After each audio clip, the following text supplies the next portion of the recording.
welcome to the WARC Podcast. I'm Anne-Marie Kerwin, America's editor, and today we are looking at one of the most pressing challenges for marketers, the integration of brand building and performance marketing. In particular, we'll be taking a hard look at what we're calling the say-do gap in marketing effectiveness. We're discussing the core principles of the Multiplier Effect, a big report we at WARC launched last year, and we'll be exploring a brand new survey of ANA members that reveals where U.S. marketers are struggling to implement practices that will deliver the Multiplier Effect. Joining me today are Stephanie Fierman, EVP, Head of Brand Practice at the ANA, and our very own David Tiltman, Head of Content at WARC. We'll bring them on in a moment, but first, a word from our sponsor. Heading to Cannes Lions this year? On June 23rd, WARC is co-hosting the first ever Lions Insight and Strategy Summit with TMRE, the market research event. It's a day for insights and marketing leaders to explore sharper strategy, better ideas, and stronger business results. With case studies, debates, and honest conversations from leading brands doing the work. If you're interested in how insights drive growth and effectiveness, we'll see you in Cannes. Learn more and get your festival pass at canneslions.com.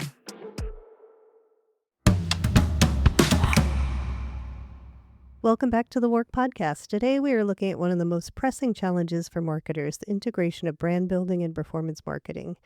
With me today are Stephanie Fierman, EVP, Head of Brand Practice at the ANA, and our very own David Tiltman, Head of Content at WARC. Welcome to the show. Thanks for having me. Great to be here. So, David, last year, WARC released the Multiplier Effect with our partners, analytic partners, Bera, Profit, and System One. Tell me what the reception was to that report and what we heard from marketers. I mean, in short, it was probably the most successful report we've ever launched, just in terms of sort of reach and cut through. And it felt like we'd really hit a nerve. Now, let's be honest, this whole brand performance thing is not a new topic, but it is a topic that sort of refuses to go away, and based on whatever is happening in the media and marketing landscape, seems to take on new forms. And we're seeing it play out again now with the rise of AI. So really understanding what was at the heart of this sort of brand performance tension that has grown up, and trying to give CMOs a new way to think about that. It really seemed to cut through, and we're very happy with it. But of course, the challenge is how to apply it. And that's, to some degree, that's what we're going to be talking about today, because as we were touring the Multiplier Effect and speaking to lots of CMOs about it, a lot of the questions that they were coming to us were very practical, and they were about how to put things in, put these ideas into practice. So what we'll talk about today, the work we've done with the ANA and sort of a new report we've got coming out, really looks at that practical side of this question. And just as a quick refresher, David, what is the Multiplier Effect? Yeah, I probably should have said that at the beginning, shouldn't I? But so, okay, the Multiplier Effect, it looks at the relationship between what has become known as brand advertising and performance advertising. Now, if we boil down like 100 pages of quite solid report, there's a few key messages in there. The first one is that we have to recognize that advertising has two jobs. And these jobs are based on the way people buy and the way category purchase cycles tend to work. The first job is to nudge people who are actively in market to buy today. And that's an important job. It's about getting people who are close to purchase somewhat over the line, if you like. But in terms of the number of people in the market, actively in the market, that's quite a small number of overall category buyers. There's this thing called the 95/5 rule that emerged from the B2B space. Only a small majority of buyers are actually in market at any one time. So the second job of advertising is about building favorable associations with potential buyers, so the brand comes to mind easily when they are ready to buy in the future. And we call all of that, of course, brand building. Now, that was the first sort of finding. The second one was that we tried to make the argument that we've been sort of missing a trick by seeing brand and performance as entirely independent variables or entirely independent techniques. So we argued that the key to success wasn't being about brand plus performance, but rather brand times performance. So yes, those two things work best when they work together, but that's because they're feeding off of each other and multiplying each other. That is the multiplier effect. So stronger brand equity, brands with stronger brand equity tend to be able to drive greater performance from their performance. So stronger brands convert at a lower cost, in effect. So this is the multiplier effect we were talking about. It's about the way brand and performance sort of work together. And just to give you a sort of headline stat, I guess, from that original report, we showed that using data from analytic partners, that those companies that moved from a very performance-dominated advertising mix to a much more balanced mix could lift revenue ROI by, well, the median number was 90%, and that's a sort of median within the analytic partners ROI genome database. So this isn't just a sort of theoretical thing. It's something where if you understand it and you get to apply the sort of rules, I guess, or you get into further towards best practice, there can be real revenue upside to this for CMOs. That's great. And Stephanie, we came to the ANA and wanted to partner with you because we really wanted to get a good understanding of how ANA members were doing implementing an integrated marketing plan so that they could take advantage of the multiplier effect. Can you tell us a little bit about that study and what we found? We didn't find anything great, Anne-Marie. Between December 2025 and March 2026, we surveyed about 200 client-side marketers from the ANA membership, wanting to know what was blocking them from achieving this brand times performance multiplier effect. And for starters, the results show that budgets are incredibly tight. 62% of marketers said their budgets have been flat or declining over the last 2 years. And over 90% of our respondents noted the pressure to prove the financial impact of advertising is growing. So that's a pretty hard dynamic to deal with. And how is that pressure showing up in their day-to-day strategies? Well, it is causing them to cut brand and move even farther towards short-termism. So 67% of marketers told us they're shifting their investments toward ad formats perceived to deliver a measurable short-term impact. And they're leaning on metrics like the dreaded click-throughs, which can be tracked in close to real time. But as we know, without the right brand support, those metrics don't mean a whole lot. Yeah, and David, in the multiplier effect, we did address the dangers of putting too much investment into short-term performance tactics. What were those dangers? Yeah, so we came up with this concept called the doom loop. The cause of a doom loop is optimizing your marketing spend against faulty or sort of only partial metrics. And typically this would be where marketers have a view of success that is very determined by so-called short-term measures, things like attribution and, the sort of digital dashboards you get that show stuff happening in real time.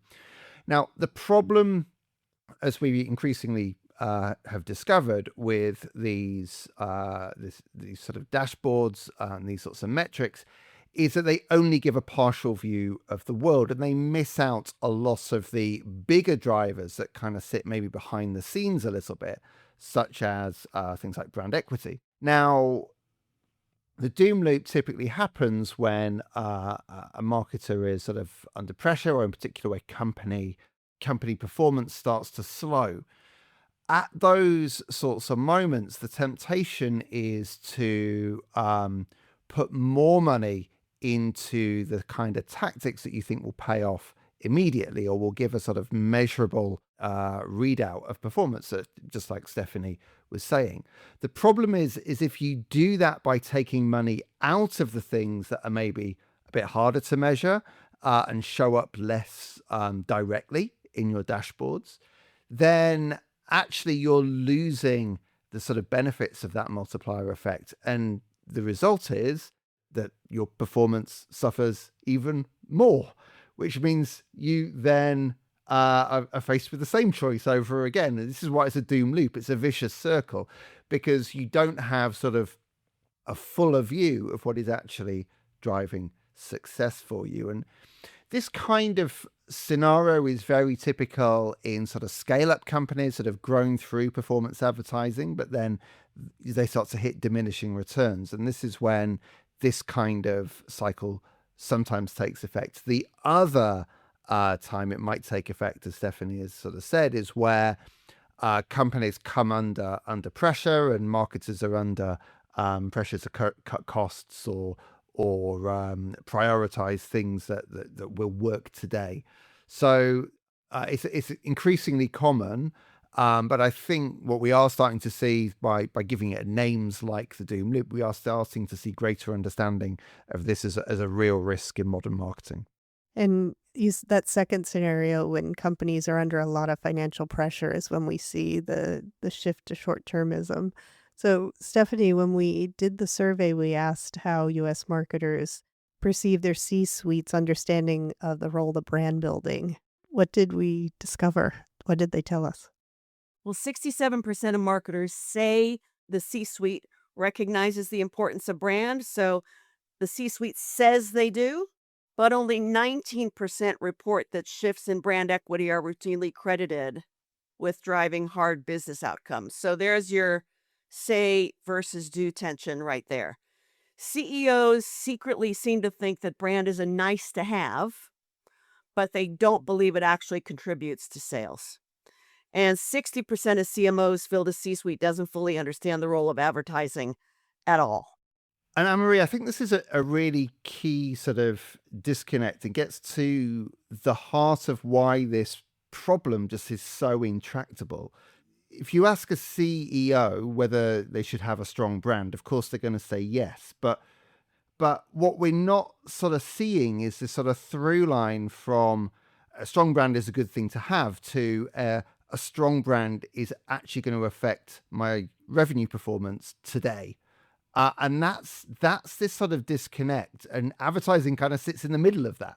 So it's a really interesting finding. I think, a lot of us sort of feel this intuitively already, those of us who've looked at this for a while, but to actually see it in some numbers coming out of CMOs was really sort of confirmed what we've all suspected. It becomes quite difficult to measure anything. You don't know what you're measuring. Without enough brand support, your performance advertising may fail. So your CEO and your CFO says, well, see, those LinkedIn ads didn't work. Don't do them anymore. But in fact, you didn't have enough brand support. So it becomes almost impossible to really determine what's happening without the proper level of brand underpinnings. It's true. And today it's even more crucial that you have a strong brand out in the market, because we've had the rise of the LLMs, large language models like ChatGPT. So we've seen this change in the way consumers discover brands and products. And one of the aspects of that is a strong brand actually helps you with the LLMs. David, do you want to talk about the research we recently got in talking about that? Yeah, Anne-Marie, you're absolutely right. And look, I think this could be a really positive development for those who want to make the case for brand investment. Because what we're seeing with the rise of generative AI and the sudden rush into generative engine optimization is we're starting to see a realization that actually having a strong brand really helps in this area.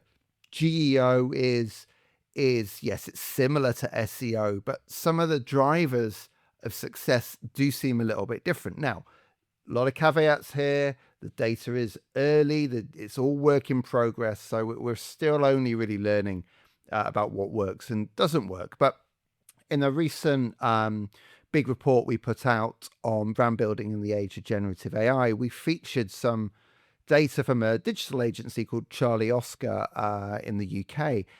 And they looked at 30 brands across 6 categories. And they found that pre-existing brand equity accounts for almost 2/3 of a brand's visibility within a large language model. Now, instinctively, that makes sense because LLMs take the kind of average, if you like, of the internet. So, of course, what you have done, what if you have put out there and what consumers have said about you on the internet in the past is going to be what LLMs are sort of hooking into. So if we just sort of say that again, brand equity accounts for, I think it was 67% of LLM visibility. So in terms of making a case for brand and brand being something that is, has a sort of urgency around it to the CEO, then this could be a good development. Now, an example we used in that particular report was MasterCard, the financial services brand. And if you ask questions in the sort of major LLMs around MasterCard, the benefits of MasterCard, what's good about MasterCard, all those sorts of things, you will get one word popping up all over the place, and that is priceless. Of course, priceless has been part of MasterCard's global advertising strategy for, well, a couple of decades now. And the fact that this word is associated with the brand and therefore is popping up in all sorts of different places is a really powerful example of how a sort of consistent brand-led approach to advertising over time starts to show up in these new forums. The world of sport is being disrupted. It's never been more important for brands to understand the power players, from individual athletes to powerful sports leagues. Lion Sport brings together the brightest minds in sports, creativity and innovation in a 2-day exclusive program at Cannes Lions. Whether you're redefining fan engagement, leveraging emerging tech, or creating iconic cultural moments, Lion Sport is where the game changes. It's time to get competitive. Secure your seat now at canneslions.com.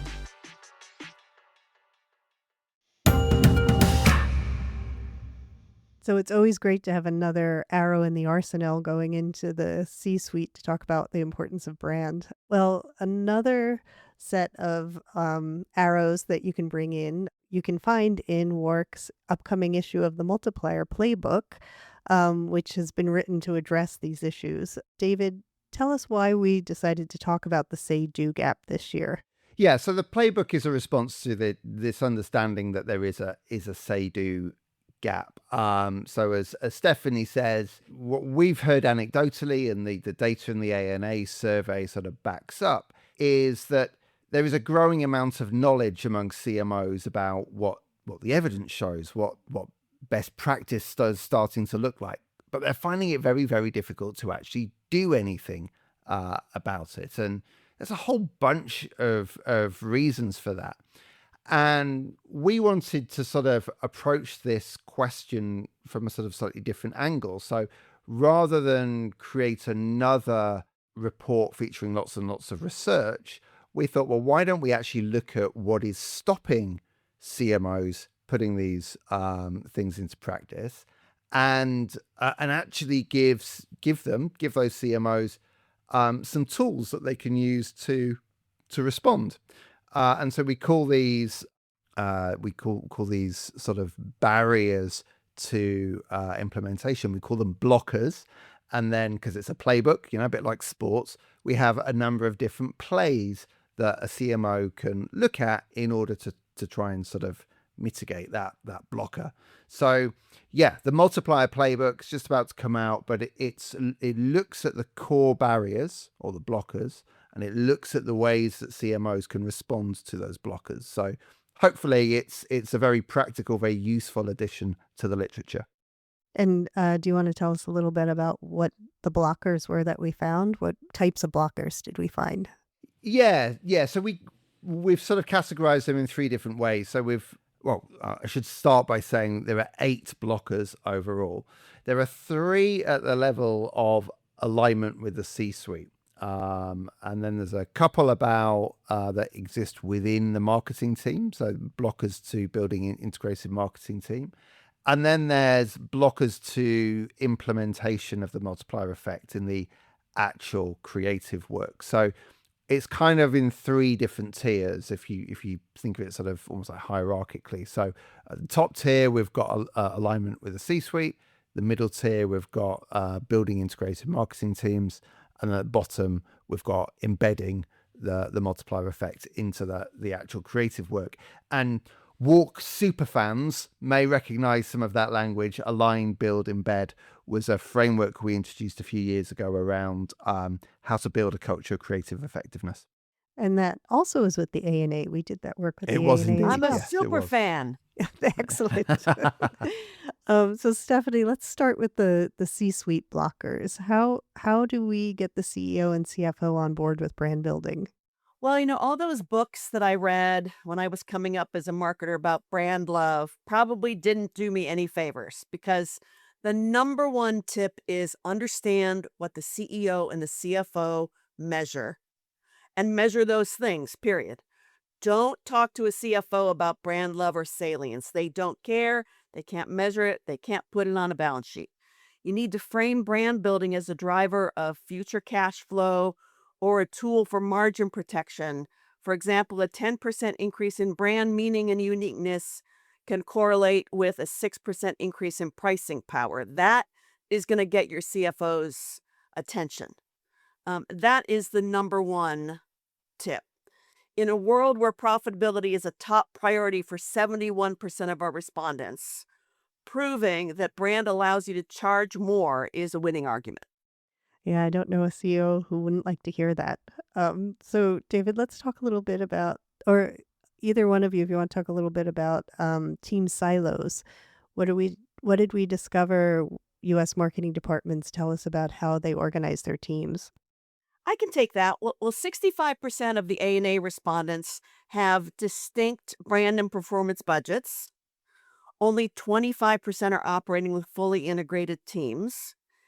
And when you behave like this, the performance team, whether they want to or not, is going to either take the credit or all the blame for the final performance, making the brand team look like a discretionary expense.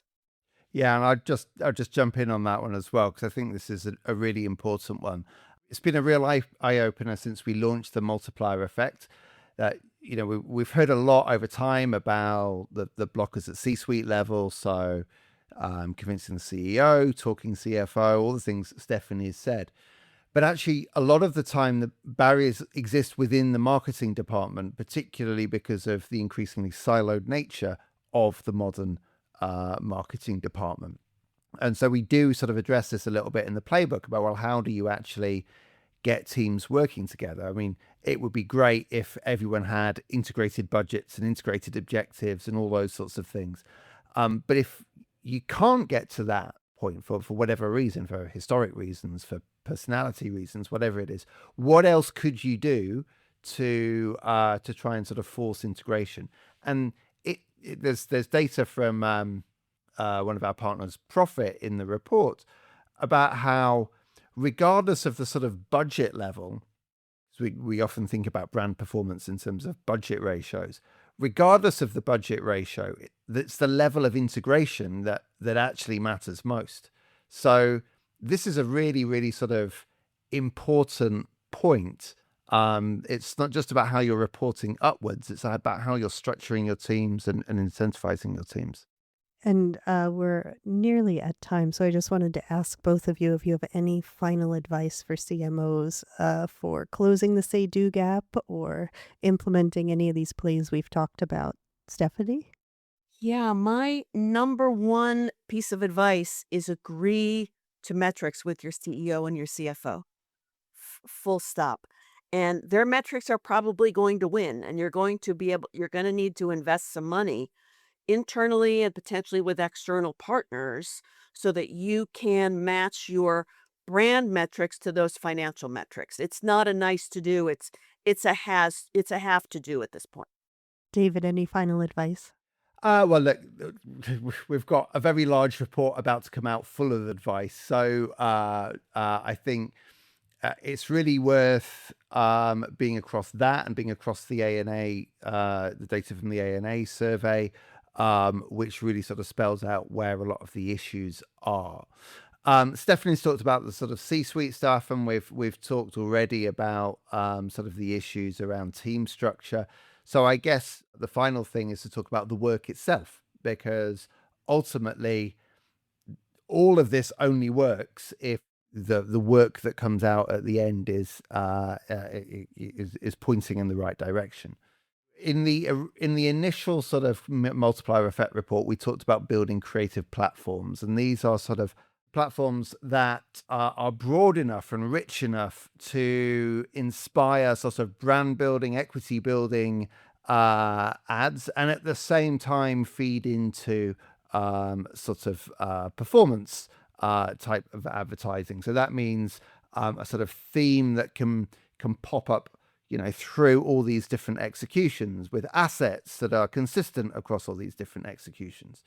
So we're very much still talking that language of creative platforms in this new report. I think one of the things that's really interesting is how that then intersects with your decisions around creative and media. And one of the things that we're increasingly finding, firstly because of lots of new research that's out there, but also because of the way media is moving, particularly the shift towards things like creators and social first ideas, is this sort of siloing of creative and media is really, really not helpful. If we want to build strong brands, we've got to be understanding how media and creativity work effectively together, because it's only by understanding those two things that how those two things work as a sort of joint package, that we really start to make that connection between our advertising investment, our brand investment, and the actual business outcomes. So we've talked a lot about disconnects in this particular podcast, but there is a real issue in tying what we do in the advertising world to broader company objectives and telling that story. And that is partly a language story, as Stephanie has said, but we're also undermining our ability to tell that story by creating artificial divisions, whether that's brand and performance or creative and media. So I guess my last point in terms of answering your question, Anne-Marie, is really think about how structure and silos start to undermine the way all of these things work together, because that might be the thing that's holding you back.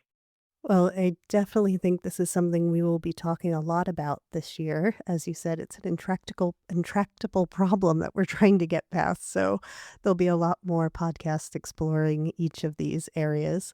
Thank you, Stephanie. Thank you, David, for joining us today and giving us a preview of the ANA survey and the Multiplier Playbook. Thank you, Anne-Marie. Thanks for having us. You can look out for the release of the Multiplier Playbook and the full ANA survey results later this month. In the meantime, be sure to subscribe to the WARC Podcast so you don't miss our upcoming deep dive episodes throughout the summer. We'll be speaking with leaders from Barra, Analytic Partners, Profit, and System 1 about these specific challenges. That's it for today. Thanks for listening.